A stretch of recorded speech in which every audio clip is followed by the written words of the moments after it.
Taryn, how do I turn my quirky ideas into something that the world sees as genius? Hmm. Well, hmm.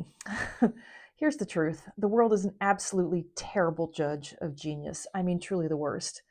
If you go back through modern history, old history, you will see example after example after example where the most brilliant ideas were absolutely ridiculed at first, then laughed at, then mocked, and then after about a decade or 2 decades, finally like a little bit of acceptance. And in many, many, many cases, the world didn't recognize someone's genius until after they died.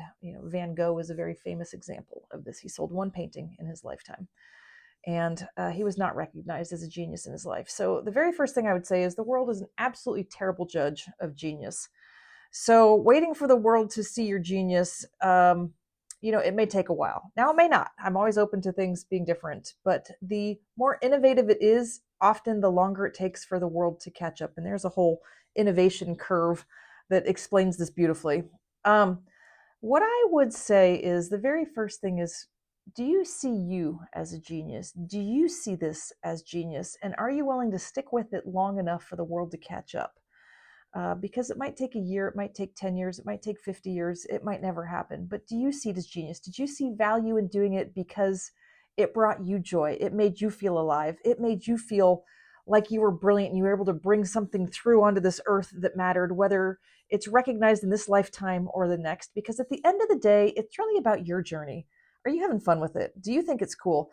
When we put too much expectation on the world receiving it or on making money from it, that's when we start to feel unhappy and often miserable. And I can give you a lot of examples in my own life where I feel like I have been 10 to 15 years ahead of my time.